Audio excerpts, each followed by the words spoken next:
ہر پروانہ وار ہر کوئی لڑ رہا تھا، اور ایون دو بچے تھے معاذ اور معوذ جنہوں نے ابو جہل کو گرا کے قتل کیا، بڑے سردار کو.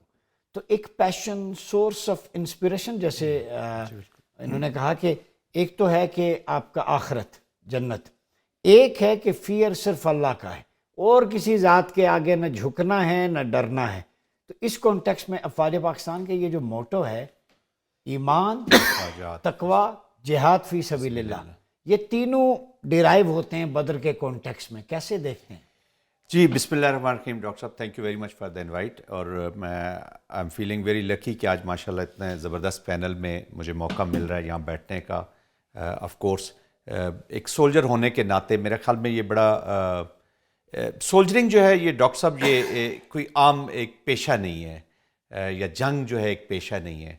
یہ ایک پیشن ہے، یا ایک محبت ہے، یا ایک ایمان آپ کے اندر جو موجود ہے. اور خاص طور پہ وہ جنگ جو اللہ کی راہ میں کی جائے، جیسے ابھی آپ نے موٹو کی بات کی، جہاد فی سبیل اللہ. اینڈ بدر میں ہم جب پڑھتے ہیں، جو سنتے ہیں، تو یہ انسان تو کچھ بھی نہیں ہوتا. ہو سکتا ہے دوسرے سولجرز آپ سے زیادہ ٹرینڈ ہوں، ویل اکوپڈ ہوں. بدر میں بھی یہی تھا، وہ ویل اکوپڈ تھے، پاورفل تھے، ٹرینڈ بھی زیادہ تھے، پرانی جنگیں بھی شاید انہوں نے زیادہ کی ہوں گی. لیکن چاہے وہ انصار ہو یا مہاجرین ہو، جب وہ میدان جنگ میں اترے ہیں تو وہ ایک نئی سپرٹ کے ساتھ. سب سے بڑی بات اس وقت تھی جی لیڈرشپ کی. لیڈرشپ ہے محمد مصطفیٰ صلی اللہ علیہ وسلم کی، اور ان کو جو نوید سنائی جا رہی ہے اس جنگ کی، خوشخبریاں سنائی جا رہی ہیں. یہ مسلمان جب جنگ کرتا ہے تو وہ خوشخبریوں کی باتیں کرتا ہے. مسلمان جب جنگ کرتا ہے تو وہ خوشی سے شامل ہوتا ہے. تو اس میں غم، ملال، دکھ، نقصان، اس کا ذکر ہی کہیں نہیں ہے. اسی کے اوپر بیس کر کے دیکھیں نا، وہ ان کو نصرت دے رہے ہیں، ان کو خوشیاں دے رہے ہیں کہ فرشتے بھی آپ کی مدد کو آ رہے ہیں. تو آپ ایک نئے مورائل کے ساتھ جا رہے ہیں، اور اس لیے آ رہے ہیں کہ آپ ایک کاز کے لیے لڑ رہے ہیں، اللہ کی راہ میں لڑ رہے ہیں، اللہ کے جو پیغام ہے اس کو پھیلانے کے لیے لڑ رہے ہیں. تو اللہ کی سپورٹ حاصل ہو جاتی ہے. جب اللہ سبحانہ تعالیٰ کی سپورٹ آپ کو حاصل ہو جاتی ہے تو پھر آپ کی زندگی، آپ ہر چیز آپ کی بے معنی ہو جاتی ہے. یہی حال الحمدللہ آج ہم دیکھیں کہ افواج پاکستان کا ہے. ہم نے جنگ کی ہے، اور ڈاکٹر صاحب میں آپ یقین کیجئے کہ ہم نے کچھ ایسے لمحے بھی ہماری زندگی میں آئے ہیں. میں خود ایک ایسی چیزوں سے گزرا ہوں، پریکٹیکلی ہم نے یہ معجزے ہوتے ہوئے دیکھتے ہیں کہ جس وقت آپ کا مارکا ہو رہا ہوتا ہے ڈاکٹر صاحب، ہم نے اپنے جوانوں کو بھی دیکھا ہے، اپنے ینگسٹرز کو بھی دیکھا ہے. میں تب لیفٹیننٹ کرنل تھا جب میں یہ باجوڑ کی بات کروں 2007-8 میں جب ہم آپریشنز کر رہے تھے. تو یقین جانیے ڈاکٹر صاحب کہ جب یہ معاملات ہو رہے ہوتے ہیں جنگ کے، تو یہ صرف آپ کے بچے، آپ کی اولاد، آپ کا پراپرٹی، آپ کی چیزیں بالکل آپ کو بھولی ہوتی ہیں. یہ آپ کا اور آپ کے رب تعالیٰ کا ایک کنیکشن ہو جاتا ہے، اور آپ اسی کے راستے میں لڑتے چلے جاتے ہیں.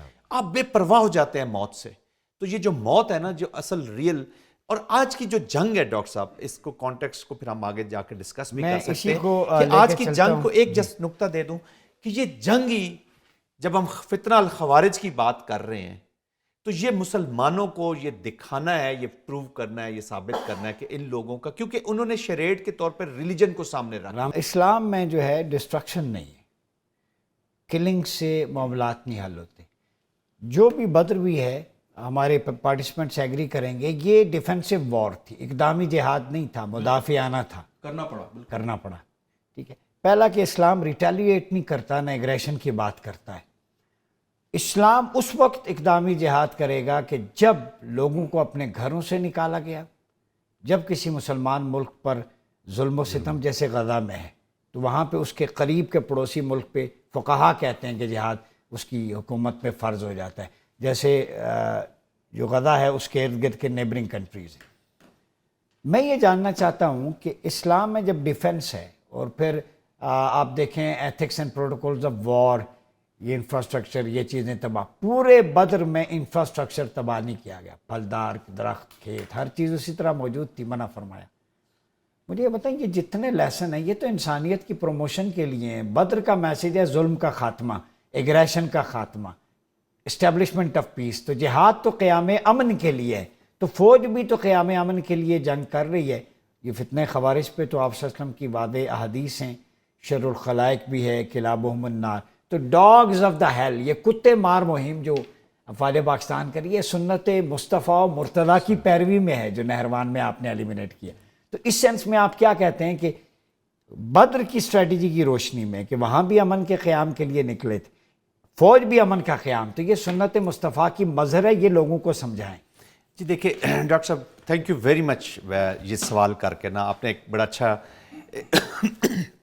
دیکھیے ہم جہاد کی بات کرتے ہیں.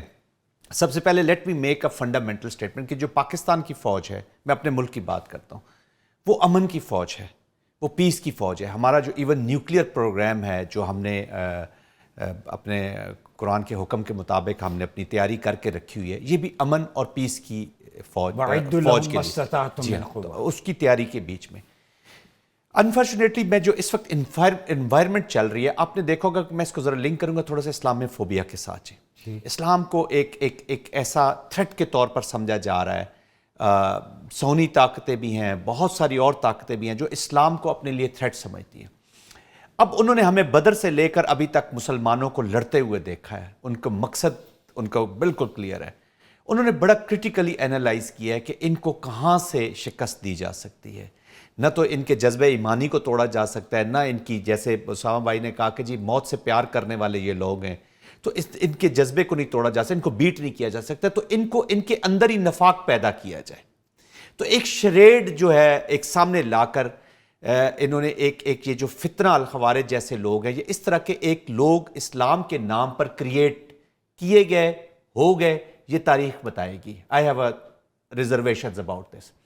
جو میں اس مجاہد ہوں ایک مسلمان فوج کا, ایک اسلامک کنٹری کا, تو جو میری سپریم ٹرمینالوجیز ہیں مجاہد, اسلامسٹ, جہادسٹ, اور جہاد وہی والا جنگ, وہی والی جس کا آپ ذکر کر رہے ہیں, جو امن کی جنگ ہے, جو نقصان نہیں کسی کو دیکھتی, جو رسول اللہ صلی اللہ علیہ وسلم کے بتائے ہوئے طریقے کے مطابق اور قرآن میں ڈکلیئرڈ پالیسی کے مطابق وار ویج کرتی ہے, ہم اس کے بیچ میں ویج کرتے ہیں. تو اس کے چہرے کو مس کیا گیا. تو جو میری سپریم ٹرمز ہیں یہ ڈیلیبریٹلی اس خارج کو دی گئی ہیں, اسلامسٹ کے نام کے, جہادی کانسیپٹ کے نام سے. تو میں نے تو کسی فورم پہ, بڑے سیریس فورم پہ, انٹرنیشنل فورم پہ یہ کہا کہ سر آپ نے تو یہ ہماری جو ٹرمز ہیں یہ تو ڈیلیبریٹلی وہاں دی گئی ہیں. تو اس پارٹ آف دا ورلڈ جو ہمارا ملک ہے, اس میں دیکھیں ہم قرآن ضرور پڑھتے ہیں لیکن ریلیجن کو سمجھتے بڑے کم لوگ ہیں, اس کی اسپرٹ کو. تو وہ کہتے ہیں کہ اگر اسلامسٹ وہ ہے, جہادسٹ وہ ہے, تو ایکچوئل سولجر تو وہ ہے. تو وہ جو فینس سیٹر ہے وہ انفارچونیٹلی ان کے لیے ایک سمپتھی بنا لیتے ہیں. پھر جو رائٹ کاز ہیں, غزہ کا ہو گیا, کشمیر کا ہو گیا, ان کو وہ لڑ رہے ہیں پراکسیز کے ذریعے, وہ کنونشنل ملٹری سے نہیں لڑ رہے, پراکسیز یوز ہو رہی ہیں وہاں پہ. ادھر سے بھی کچھ ایلیمنٹس ایسے شامل کروا دیے گئے ہیں ان ایکچوئل مجاہدین کے بیچ میں جو پراکسیز کی شکل میں جو نقصان پہنچا رہے ہیں.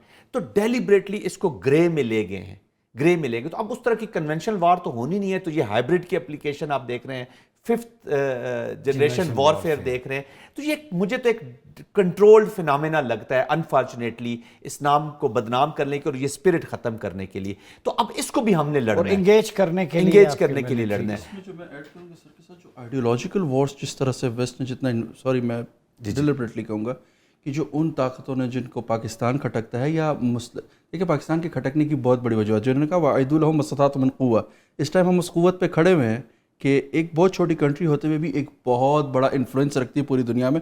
سوچے کہ دنیا پاکستان ڈسکس کیوں نہ کھٹکے, پاکستان کھٹکتا ہے کیونکہ یہاں سے کلمہ طیبہ کی خوشبو آتی ہے. دیکھیے وہ ایک ڈیفینیٹلی, میں جیسے میں نے کہا نا, میں ایک انٹرنیشنل یونائٹڈ نیشنز فورم جیسے پہ رہا, تو میں دیکھتا تھا یار بڑی بڑی کنٹریز جن کے پاس ریسورس سب ہے, لیکن still Pakistan was a part of a discussion always. Even جیسے سیکورٹی کونسل جیسی 2-5 ویٹو بیٹھی ہیں, but still there was a discussion, یار پاکستان کو, اور یہی ہماری فتح